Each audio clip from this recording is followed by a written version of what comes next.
know, but the people who, you know, they make themselves feel good by doing stuff like that instead of really for the real reason of, Oh yeah, I see what you're saying. you understand what I'm saying? Yeah, the It's not, hypocrites. yeah, the hypocrite, yeah, because they're gonna go out on a golf course and they're gonna have a Johnny Walker with them and stuff like, hey, guess what I did? I let somebody sleep in the parking lot on a church last night. You know, I know, I seen it. I seen it. Guys come out, you know, you play a lot of golf and stuff, and you'll see and hear everything imaginable there is on a golf course. Really? Every kind of deal being made, whether it be right or crooked or whatever, that's where the judges and the lawyers talk to each other all the Oh time. yeah. Yeah, I used to Not a play. lot of lacrosse. Well, it's out on the golf course. There's a lot of good stuff happening. A lot of crooked stuff. Yeah, because nobody cares. You out there let the players, the judges, commentators, Really? yeah. And this guy here, you know, this guy, yeah, because there's no That cameras. makes sense. There's No no wonder they cameras, like and golf. you know, there's uh, undercover cops out there all the time. You don't know who you're talking to. You know, I learned when I was That's in the army. fascinating. Hey, I learned when I, oh yeah, when I was working out in Jacksonville, I was working on tugboats. When I wasn't on the boat, I usually have about a week off. So I'd go out to Hyde Park Golf Course, which used to be the old TPC when the Golden Bear was playing, Chichi Rodriguez and Lee Trevino and all these guys. That's where the TPC used, you know, the Tournament Players Championship, biggest championship in the whole year. That's where it used to take place. They got all these pictures. Well, I was playing golf with this guy and his partner, and they were undercover cops, you know, and they were out there and they weren't saying nothing, you know, too much unless they were off like over here talking or something. And anyways, when they brought the golf cars in, what I do so I could play golf there for free is I'd rake sand traps and stuff, and I got along with people, you know, because I talk and stuff with them. And I found his pistol in there. And I saw walks up to him, and I got it turned like this here. And I said, "You undercover cop?" He goes, "Not no more."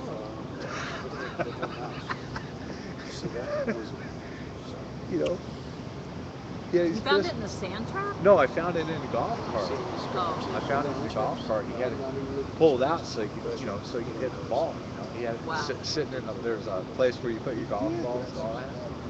Yeah. There's, you know, you That's wouldn't. funny. Yeah, you know. Oops, you outed the guy. Yeah, he's not no more on that. At least not anymore. I said, "Don't worry, man. I'm not into telling nobody nothing." I said, "You know, I help a lot more people than I do. I don't want to make no enemies." I didn't see nothing. Here's your pistol. You know, but he was really embarrassed. You know, he was like, "Oh man." I said, "I know you don't know. Don't be as proud as you got."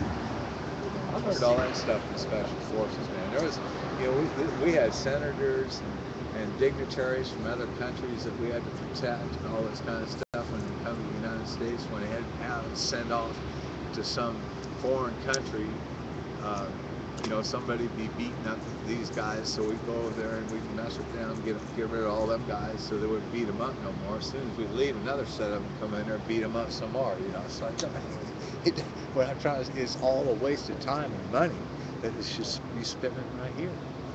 You know, because right now they're making money and they It's don't a even have racket. nothing to back it up with. War costs a lot of money, and Oh, you wouldn't when even you believe it. spend You when you wouldn't even spend believe it. money, you print money.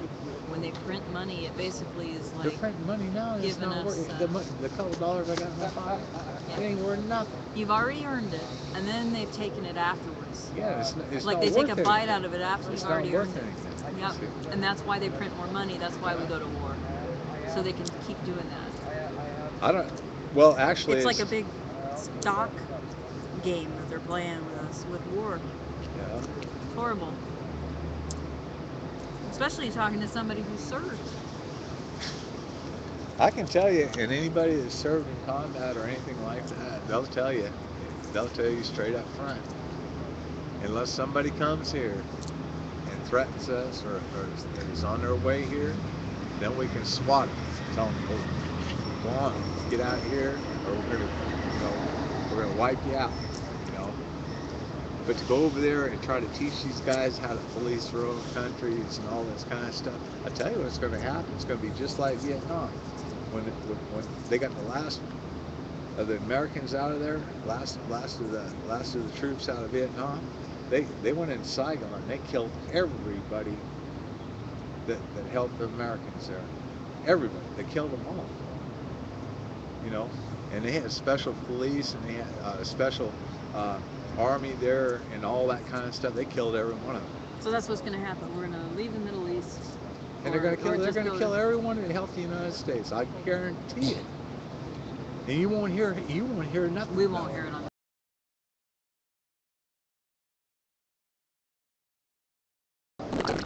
You know, well, books will come out later. You know, you can read a book on Vietnam. You can read all that stuff now.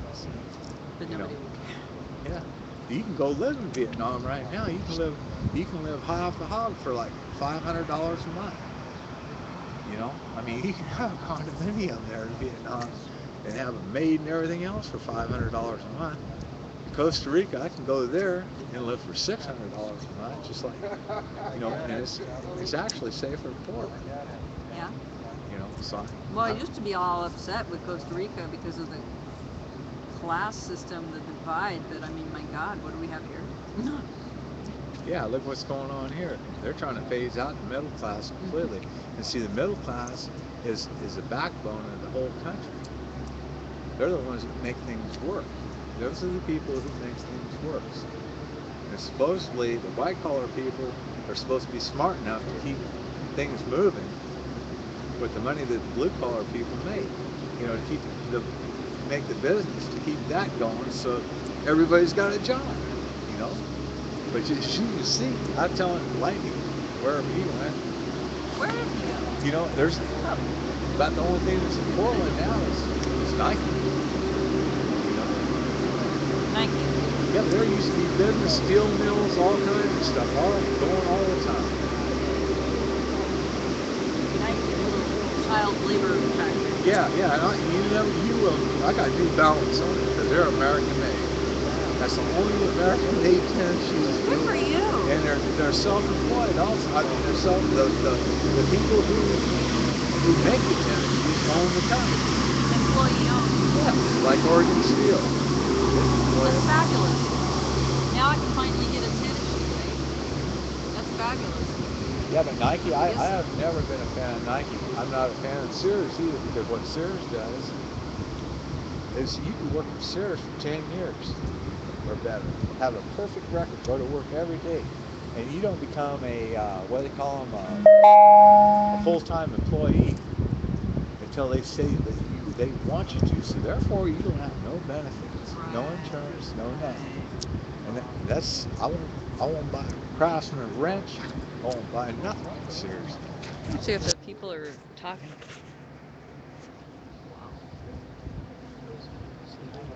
Was it like an iPod or something?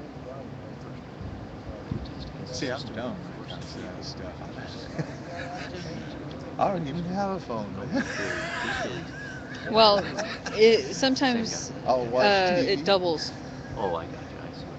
I don't watch TV in 3 years. Like your shirt. What color is I said, why am I paying for these commercials here? Who is he talking? I wondered That's whose how, shirt. Yeah, whose you know, in shirt the old is- days, that's I don't how see any TV real kept going. nice shirt out here. Is they paid these networks so much money for each commercial.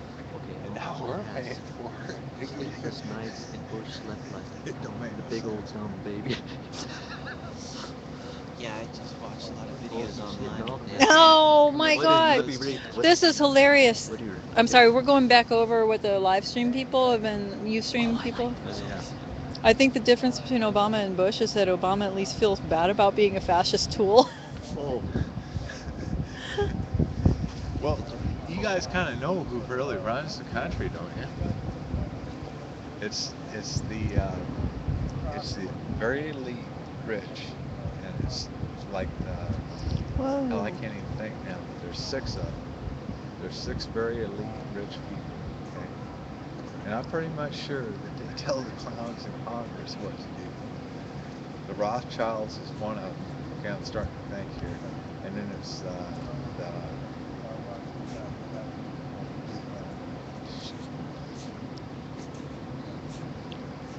Well, there's 6 of them. If I had time, I got it written What down color is that? on a piece of paper.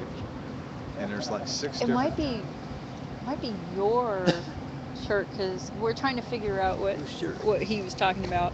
Hey, I like your shirt. What color is that? Oh, Dan. Yeah. Look at this. Look at this.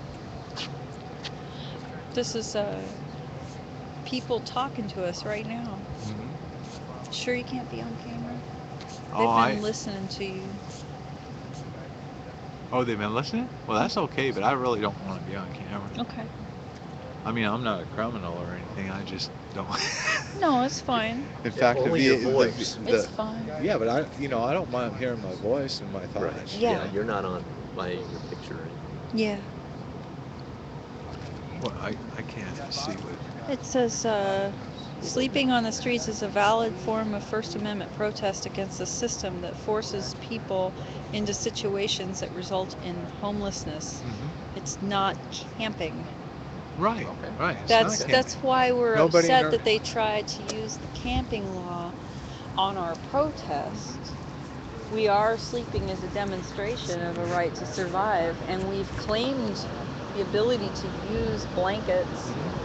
But sometimes they go off to a person whose house is wearing a blanket around their shoulders, and they actually take it off of them in the rain and say that they're a campground. What? They're just misusing these laws to harass houseless people because what they want them to do is leave. They don't want them Yeah, to but be where are you visible. supposed to go? Exactly. Anywhere but here. You don't have to be here. Just go somewhere where we don't see you. And because they think it's ugly. Well, we think homelessness is ugly too. We think people on the street, Exactly. it's horrible. It should make you feel terrible. You should want to do something about it. That's why we're going to try to come around here, around City Hall, and they can take a good look. Oh, no doubt. I mean, I'm with you on that deal. Yeah, they have you a know? good look, you guys. See, these people. But that- they've been these people harassing that say us. things like that and support things like that, they've never wanted, or they've just barely slipped by enough to where they didn't have to, sleep on. But it scared the hell out of me because, like I was telling her, I've been down to the places where you get something to eat and stuff like that. And I mean, I'm not going to make a habit out of it, but I just want to say, I was running around with this guy that's been homeless for years, and he's from Missouri, and he's been out here for August and stuff, and now he's going to go back to a warmer climate, and he's probably 60 years old now. And he showed me, he was telling me all night long, now we're not going to walk down this street because, man, there's some dudes doing this down here, and they're going to say something to us, so we're going to go over here. And he knew. He Yeah. knew. Or we was standing over there by the park one night, and he goes, no. He said, we can walk in here. He said, I'll show you. But he You said, buying some sunglasses? He said, they'll run us out here pretty soon. Right.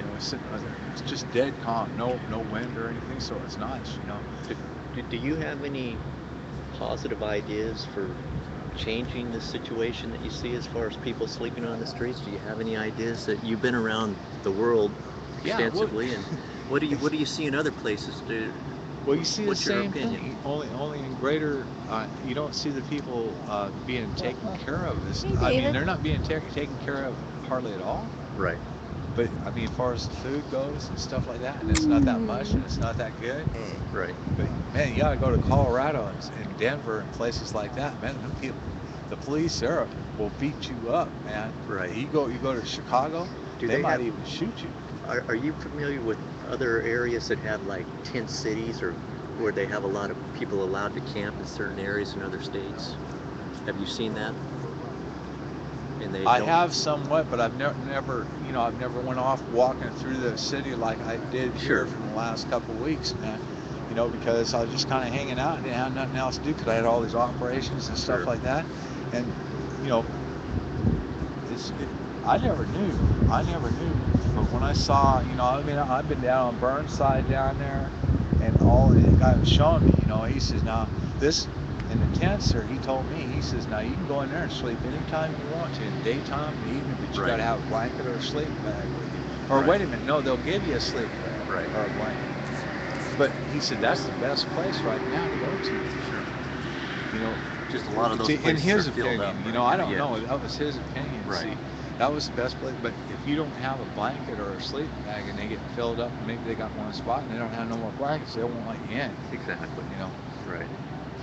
Yeah, there's 2,000 people left over after the shelters are full here. Or filled up, yeah. So that's what people are doing. And when people are yelling at these folks to go to a shelter who Yeah, don't no know room. that they're No, see, demonstrators another and thing don't he like told me, it. he said, it's very dangerous. He's been in several different places, and I learned more from him Right. than about different places he was telling me about. He goes, God, you know, he says, man, I was in one place, and this guy, you know, said something to him about this guy took something from him, and he said the guy come out with a hatchet and just, Really? you know, split his whole face open and Wow. stuff. And he said, boy, after that, he said he got the heck out of there, you know. And That was in and- Portland? No, that was someplace else in the country, you know. Mhm. And he said, man, this place was huge. There'd be like 400 or 500 people in there. You know, it was like Right. a big dorm, you know. Right. So it was all open, and you know, people would walk through there, see a pack of cigarettes or a cigarette, Sure. just grab it, you know. And he said fights went on all the time. And So, so people were scared, man. But they had to go Right. someplace. He said I know where he was talking. I can't think of the name of it, but where he was talking about, it gets very cold in the wintertime. mhm. Okay, and he's been home. He was homeless for quite some time. I got an education from him that like I've never had before. I mean, it scared the hell out of me. It made me want to